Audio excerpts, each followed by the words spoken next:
Is the Is the mic audio on? on? Yes. Oh, okay. So this is the agenda for the audit committee? It should be at the top of the Top one? packet. For the file, We'll start with the right? one that says IDA. All right. Yeah. So the time is 8:46 and I'm calling the audit committee meeting to order. We start with the Pledge of Allegiance. I pledge allegiance To the flag of the United States of America and to the republic for which it stands, one nation, under God, indivisible, with liberty and justice for all. Right. Roll call.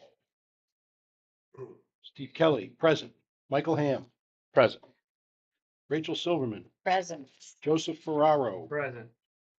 Randall Levitt is not here. He's Trevor- right behind I you. know, he's behind Wait, you. where Behind is he? you. I don't see him. Snuck in. Yeah, You you're. don't have to be here for the, yeah, you can, It's the audit meeting. it's the audit committee. Yeah, Well, he's not here then. Okay. yeah. He's sort of here. And then And Trevor's also Trevor's not on. not here and neither is Costu. Yeah. Okay. Okay. All right, got that done. The mission statement. The mission of the Ulster County Industrial Development Agency is to achieve the job opportunities, general prosperity, and long-term economic vitality of Ulster County residents by targeting tax incentives, bonding, and other assistance to foster creation and attraction of new business and the retention and expansion of existing business. That is one long sentence. Yes. All right, we got that done. We have approval of the minutes is not, we don't have any minutes. Public comment, agenda items only. Any comments for the audit committee? Okay. Executive session is not necessary. Old business. We have no old business, right? Okay. New business, confirmation of the auditors. Want me to? Yeah, so we RFP'd our audit team last year, KF O'Connor Davies, and we have, 3 years on that contract. So we will be using a different audit team because our lead auditor has to change. So this year we'll have a different audit team, but we have no issue with moving forward with PKF O'Connor Davies for the audit of the 2025 financials. So unless there's any, we'd just like to get confirmation of that. Okay. Can we have a motion? Motion. Oh, Second? second. All right, all in favor? Aye. Aye. Okay. Motion to adjourn. Motion to adjourn. Second. All in favor? Aye. Aye. All right. Thank you very much. Meeting adjourned. All right, next one, Good. Good. CRC. We'll do that Fast. one real We'll quick. do that Yeah. one too? Yep. Okay. All right, we're gonna call to order. I call the meeting to order. It is now 8:49. Roll call. Stephen Kelly, present. Michael Ham, Present. Rachel Silverman, Present. Joseph Ferraro. Present. Brando, are you here for this one? The regular meeting? No, this is The the CRC audit committee. CRC. Randall Levin is not, he's absent. Trevor Curran Wow. and Costu Wall are also absent. Okay. Approval of the minutes. We have no minutes to approve. Public comment, agenda items only. We have no comment. Executive session is not necessary. There's no old business. The new business is confirmation of the auditors, PKF O'Connor Davies, for another year of this is the second year of their 3-year engagement with us, and we just want to confirm that. So can I have a motion to confirm the auditors? So moved. Second. All in favor? Aye. Aye. Aye. Aye. All right. It's unanimous. The auditors are confirmed. Motion for adjournment. Motion for adjournment. Second. All right, all in favor? Aye. Aye. Aye. Okay, we are adjourned. All right. Okay, so I'm gonna cut the sound.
Cited them though. $1 million a month. Yeah.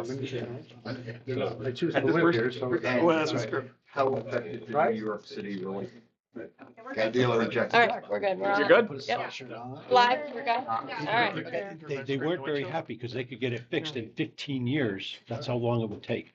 Okay, let's call to order the November 19th, 2025 UCIDA meeting.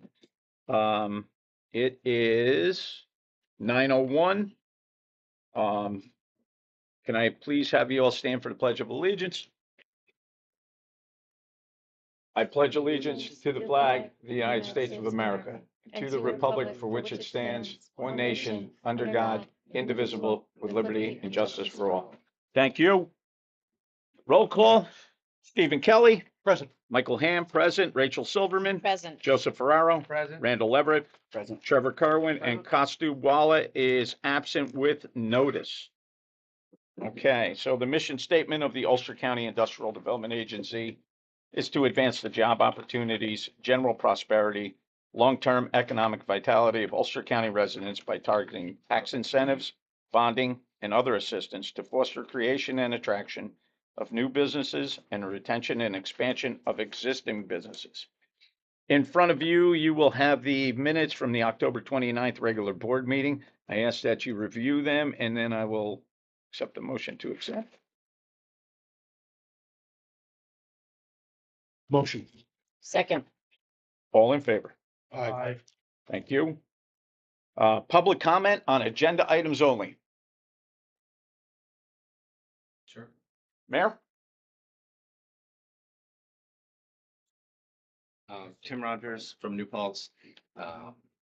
Wanted to quickly talk about but for, because I know in the application regarding 151 North Chestnut Street, indeed, the New Paltz Apartments project is subject to the updated affordable housing law in New Paltz, so it'll be required to have 15% affordable housing units, which would be the same requirement for 151 North Chestnut.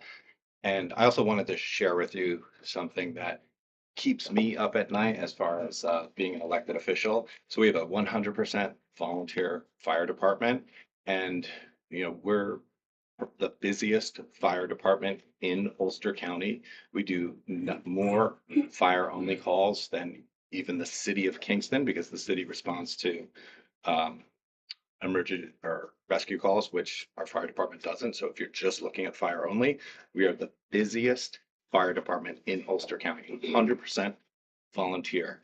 So what keeps me up at night is the idea that a housing project would have a tax abatement, which would not allow us to make sure that we're paying for those services, and we're relying so heavily on already busy volunteer fire department members. We're at an inflection point now where, as we approach close to 1 million calls per year as a municipality, that we will have Million to. calls? Yes, we do over 2 calls on average per day, and we have had Per years. day, that's not 1 million. I know, we have had years where we've gone over 1 million, but when things are working really well, we're below 1 million. So my point is that we have bumped up and gone over 1 million, and we get close to 1 million. And that's generally the inflection point that you have when you have to move from a volunteer fire department to a paid fire department. And I don't want that to happen any sooner than it has to. I think that's an incredibly heavy burden to ask our taxpayers to have to handle. So please consider that when you're considering. So do you really have 2,740 calls a day? 2 calls per day.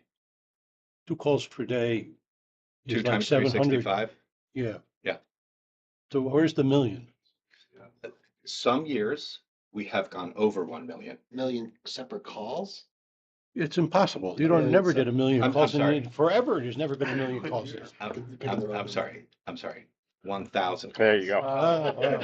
Okay. We were all fact checking you for a minute there, and Sorry about that. That's I'm okay. good at math. Sorry about the- It's okay. Yeah. All right.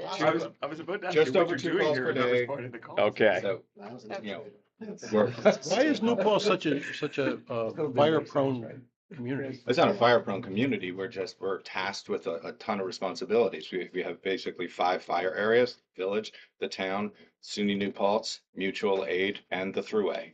So Kingston City, no thruway. New Paltz has a thruway.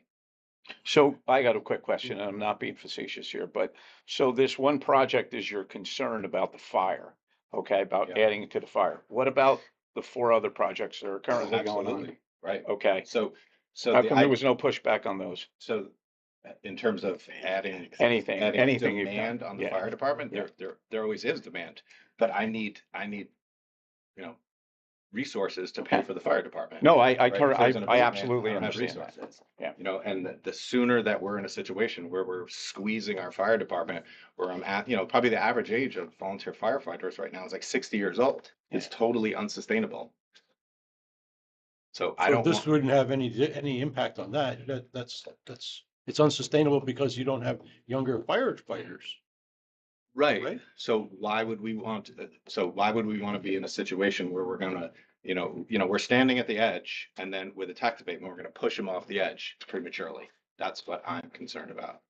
And so you're not gonna have any more building permits I mean, We're 100% gonna have building permits, but we're also gonna have tax revenue to pay for that demand on our essential and services. so then you're gonna have a paid, once you have your next thing, you'll have to go to a paid service then? At some point in the future, absolutely, if But this is the the tipping growth point, is the question. continues. Is this it? Is this the thing that's gonna make you go from a volunteer to a paid service? This This would project. be one block in that piece where we're heading in that direction. Yes. But it's not just fire. It's not just fire. It's the police department. 100%. It's But the the police How department. many more police are you gonna need for 140 units? Probably gonna need 2 additional police officers if you're, Does that include the several other projects that are going up too, and include that? Yeah. So we gotta lump this all into a big right. big but- group here. We right, can't just but- single one project. Right, but But you the can single one difference project is- because there's only one project pursuing a tax abatement. Tax abatement. That what happens is that when the fire department comes to the town and the village to get its money, if Actually, there's several that it's getting tax abatement out there. So, you Several don't have housing one. projects? You have no the tax proposed one coming towards, Yeah. all right, which is not proved or anything. Sure, So, sure. we're throwing hypotheticals around.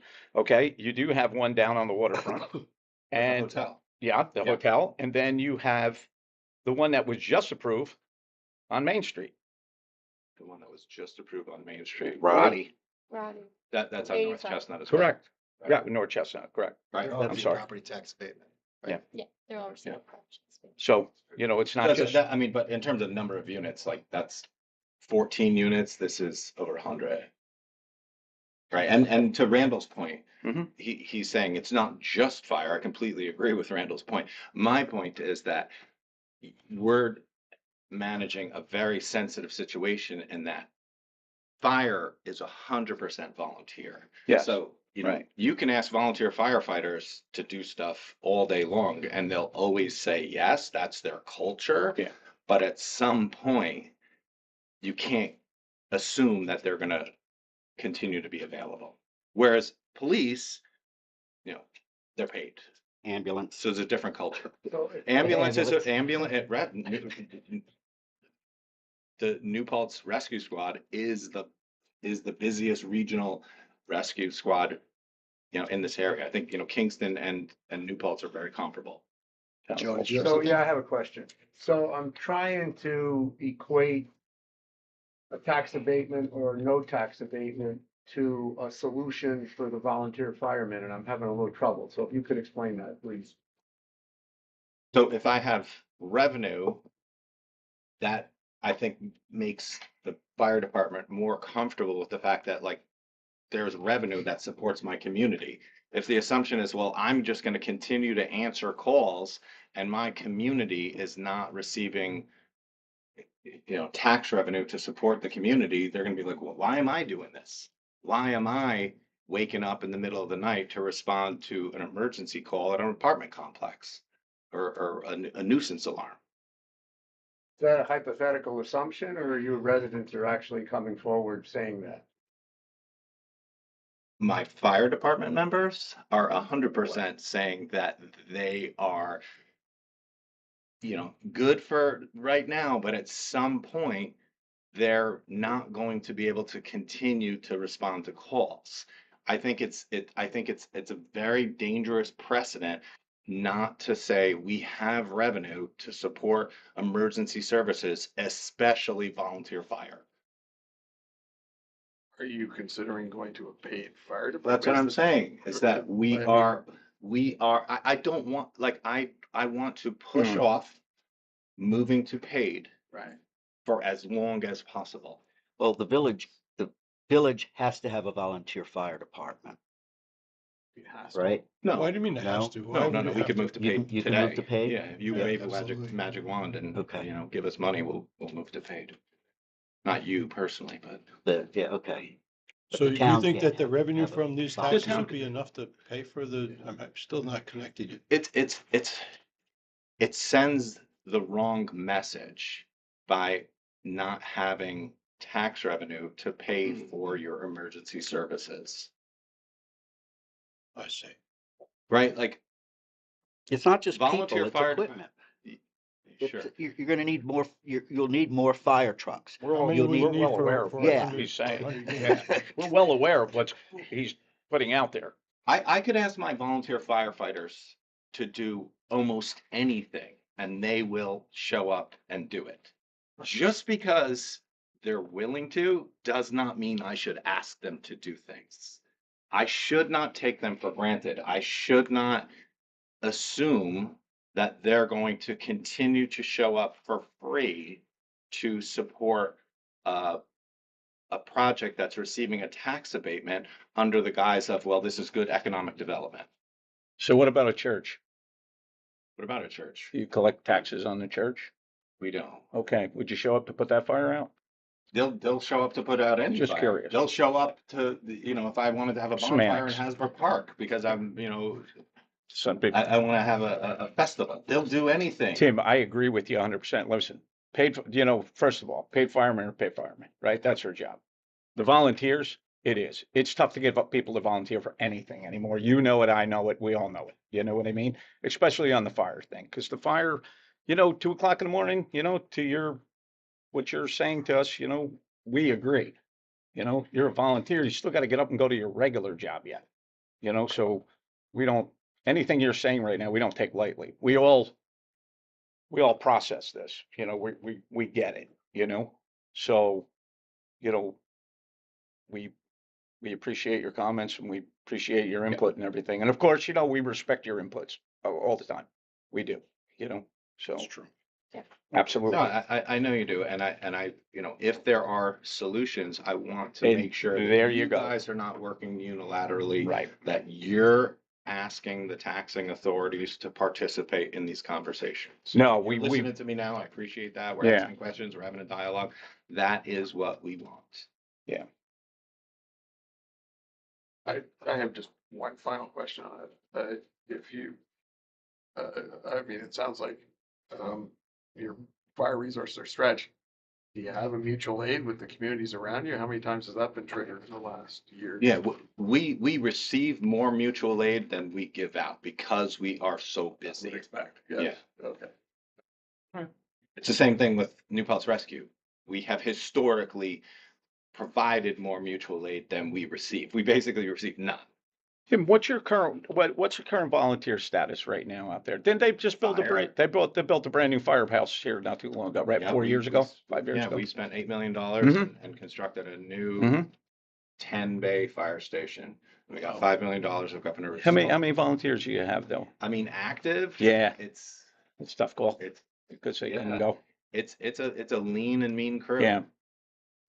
Yeah, and I didn't realize you encompassed all those different areas too with that fire department. We don't have fire districts. We only have a fire department, Hmm. and then it's a village fire department, Uh-huh. and then we have a fire protection district that includes the town outside the village. Mhm. So the town outside the village contracts with the village, so we provide firematic protection to the whole town of New Paltz. Right. And So where that where the fire goes, the police go. and emergency service. Yeah, right, It's- right. it's- Yeah, everything So if follows they're suit. all on, if Yeah. there's a throughway fire, all of our crew is out on the throughway. Yeah, any And they- car accident, Yeah, right. The difference between our fire department and Kingston, like if you had a rescue call, like if you had, I believe, like a heart attack in a home in the city of Kingston, the fire department also goes. Like our fire department doesn't go to a medical call. Right. So if you look at total calls in the city of Kingston, they have more total calls. But A lot of them are medical, I get it. sure, and they have a paid fire department. Right. So if you just look at the calls that would fit under fire only, I believe that New Paltz is the busiest fire department in the county. Are your volunteers mostly in the village? No, they're townwide. The town. Could be village, could be, yeah. Yeah, the fire department members are agnostic about whether they live in the village or the town. Got it. You know, it's the New Paltz Fire Department. we beg constantly for volunteers. That's how, what the department is older, and we have retired police officers who now are serving as volunteer fire. Mhm. I think that's They all love- over. Yeah. They, Yeah, I Oh, think yeah, it's it's widespread. widespread. Yeah. It's a super cultural problem where volunteerism is falling off. Like, Yep. you know, it'd be fantastic if there was housing that said, you know, you qualify for this housing, at, you know, put, you know, almost like an affordable housing program, but then supported volunteer firefighters. I don't know how you structure that, but, you know, or emergency service generally. 100%, yeah. Yeah, it's got to be emergency service in general. I mean, the number of calls, for example, that we get at Woodland Pond is astronomical. You get the students who burn their popcorn and somebody's, you know, I mean, it's constant. And being the counterpart to Tim in the town,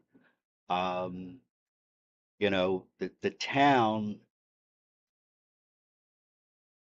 which includes the village, eats those expenses. I mean, it's our responsibility to pay the fire and contribute to the ambulance service. I mean, with fortunately, you the county guys. is working towards regional solutions for rescue. I mean, that's the tricky thing with the We're New working on Paltz that. Rescue Squad is that it hasn't been the New Paltz Rescue Squad in a very long time. It's a regional solution. You know, they do so much mutual aid. You know, they more recently contracted with the town of Lloyd. They then contracted with the town of Gardner, and like that's the solution moving forward. It's like regional rescue squads as opposed to muni only. And, you know, the county is, you know, been doing a nice job of trying to, you know, figure out how you make sure that you have regional solutions for ALS and BLS. Do you think fire will be next? A regional solution? Yeah, if it works for rescue, why wouldn't it work for other emergency services? I guess it could. I think the challenge that you have in Ulster County is you have so many fire districts. I think the advantage that we have in New Paltz is that we don't have a fire district right now. I mean, we may end up with a fire district, because, you know, there's pros and cons to fire districts, but in terms of a regional solution, I think we're pretty good with the fact that we're responsible for the town of New Paltz, which includes the university. I mean, that's how, you know, the first resolution that I write every single year is me begging my state senator for SUNY impact aid. And my argument is that we are responding to calls on campus. And then we take that money, you know, the last few years, we get a few $100,000. We give a large chunk of it to the fire department that supports the town-wide budget. We take a chunk of it, give it to the police department, the town's aid fund, and then we take $50,000 and hand a check directly to the rescue squad. So all that SUNY impact aid that we beg for, first resolution every year. And it only works if you have a senator who's willing to go to bat for you. And fortunately, you know, we have that in Senator Hinchy right now. But, you know, that's how and you know, that's small potatoes. It's a few $100,000. Like the budgets for rescue, fire, and police is millions. So, thanks. Tim, thank you. Someone else, Mr. Sheriff. Someone else wants to speak? You wanna go? Mike?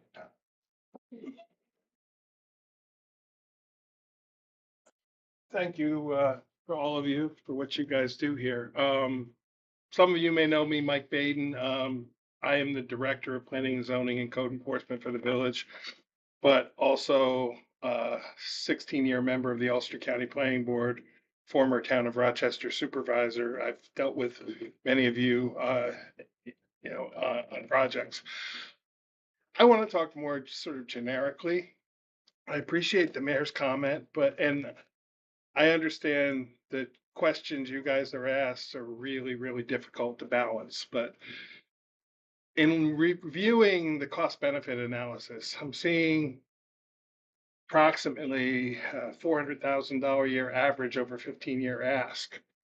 And the thing that I think you really have to think about in awarding this, and I don't know enough about your operation, if you can say, well, you can't have what you're asking for, but you can have this instead. But what I want to really point out is that the budget number is not going to go down. I realize that this isn't, $5 to $6 million of additional revenue. This is revenue that is going to be collected in taxes, and it's going to be pushed down to all the other residents of the community to make up that difference. So I just really want to ask that you guys consider the ask. It's great that this opportunity exists, that a developer can ask for this, but I really would ask that you consider the impact on the residents in that they now have to make up that amount of money over that 15-year period. And to see if there is some middle ground that can be reached. I know you can't mandate, or I believe you can mandate a host community agreement, but I just think the answer is probably somewhere in the middle. And I'd ask for you guys to really think long and hard before saying yes to the ask and see if some sort of middle ground could possibly be reached. So thank you very much. Thank you.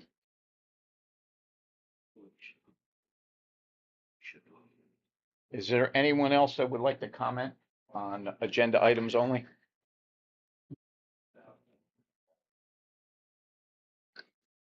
Okay. Executive session, we're going to enter into an exempt session. Seeking by some counsel. Need a first and a second, Mr. Chair. Yes. Second, Need a first. so I moved, did first. Yeah. so moved. Thank you. Second. Second. Randall and All in favor? Okay. Aye. Thank you. Okay. So I'm gonna close sound, Natalie. Yeah. And then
Mike's back on. All right, so, out of executive session, no action was taken. But Mike did have to leave, so I will be taking over for the rest of the meeting. Up next on our agenda is the chair's report, but our chair just left, so Okay, there will so be no no chair's report, report. but I can give Executive director's report. my report, and I apologize. Let me just pull up my notes really quick as I can. Sorry, I didn't realize me. All right, so I want to just give a quick update on what is happening at the IDA. So just kicking off, thought I'd give an update on the ABO. As many of you know, the ABO is the authority's budget office, and they're the ones that kind of oversee IDAs and the implementation of general municipal law as it relates to incentives. And so the ABO has a new director, Joshua Norkin, who replaced Jeff Perlman. He's the third director of the ABO. And so we're starting to see kind of some trickle down. I wouldn't call them changes, but just, updates and guidance to IDAs. And so one of the ones I wanted to, make the board aware is that they released a special report at the end of October, and it was kind of a report summarizing 3 years worth of reviews of IDA's website. And with that, they've updated some guidance to IDAs on kind of overall areas of low compliance. And, Natalie and I have been working to review our website. I think for the most part, we're really checking all of those boxes, but we want to make sure and really going in deep diving into the guidance and making sure that we are in compliance. So we'll kind of be updating you as we go. But right now, there's nothing jumping out at us as an issue for our website. But again, as we dive into that guidance, we'll again keep you guys posted.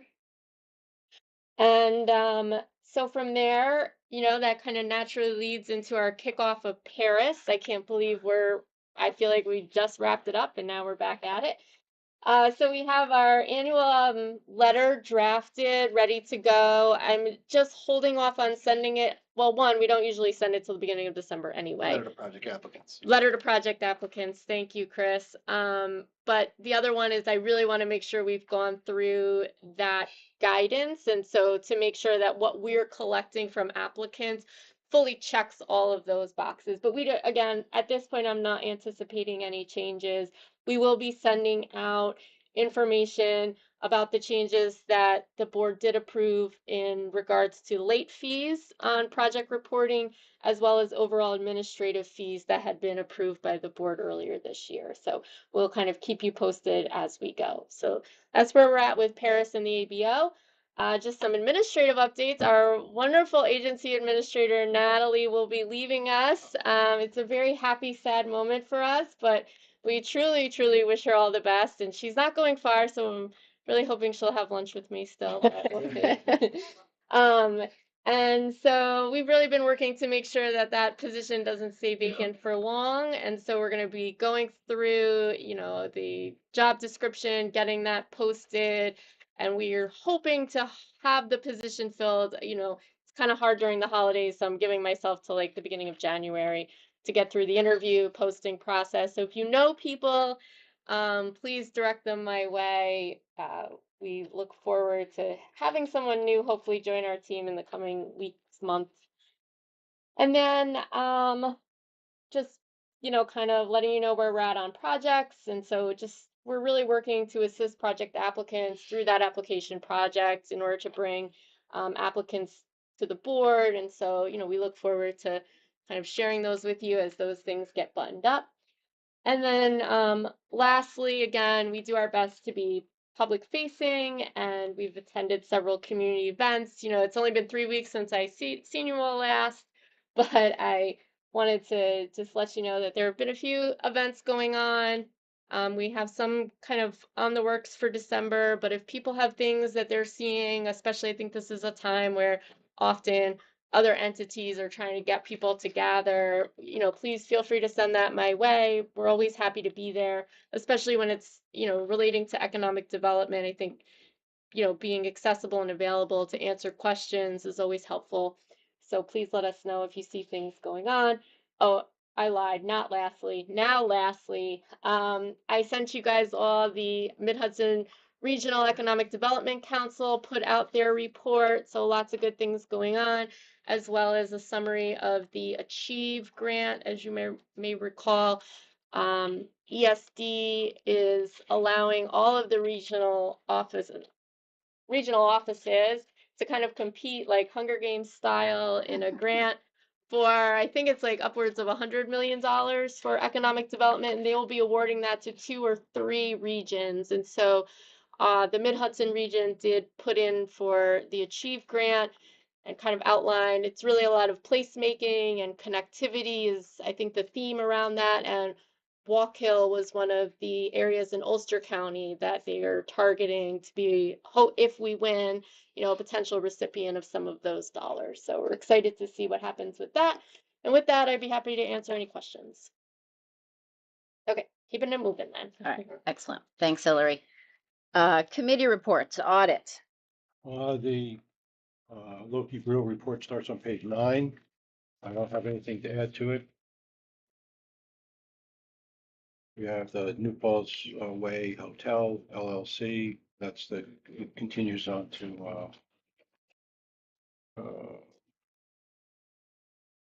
page 11. Yep, that's it. So it looks good. I mean, it's not much to report. Fine. Excellent, thank you. All right, finance, that's me. We have the minutes from the finance meeting that we held last month. Can I get a motion So to moved. accept the minutes? Thank you. Second, Second. all in favor? Aye. Thank you. Governance, we don't have costumes, so no report. All right. Old business, status of pending projects. Thank you, Chair. Starting on page 15, pending transaction list.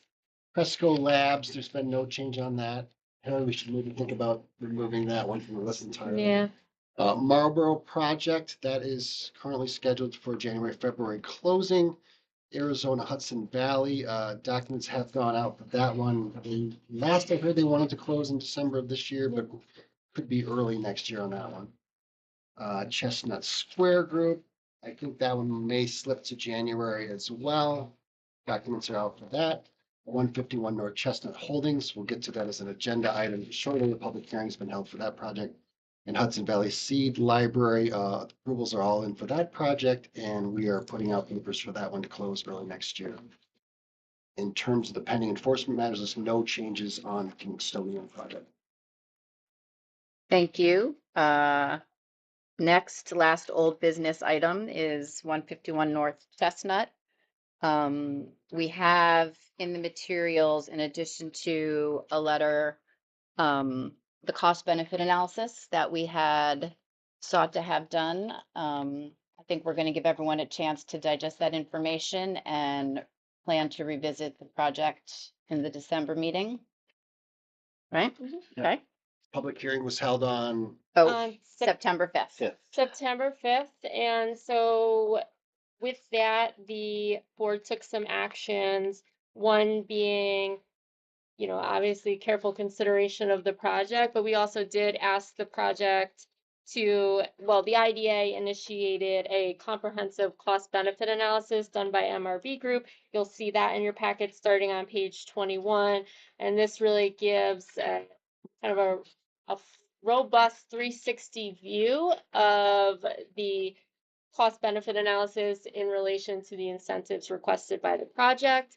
And then additionally, starting on page 18, excuse me, the project applicant has provided the board with a response to some of the kind of comments that were most notably raised at the public hearing. And so you'll find that in your packet as well. And, I think we do have, a little bit of time if there are any pressing questions, or we can continue the discussion in the December meeting. I just have one question, and do we continue to do our own internal cost benefit analysis when we get projects? Yeah, we do. So we will compare what we did to It's been this, or compared. they've compared They've this? compared it, and so you'll find MRB did, we actually had MRB compare the two. And so I believe on one of the pages, they do note that while it is a slight difference in the cost benefit analysis that we do internally, you'll note on the bottom of page 36, which is page 15 of the cost benefit, it says the cost benefit ratio in this table differs from the CBA tool, that's the one that we used, to this report due to using recent multipliers. So they're kind of accessing like real time, whatever they're called, databases to pull this number, whereas we have a static tool with multipliers and things that are kind of stuck a snapshot in time from 2023, and they're using real time. They also used more conservative estimates for the new household spending. So the tool that we use, we kind of have larger spending brackets that we assign to, and they can get a little more in detail of the, spending, what's the power? I don't know the word, of those households.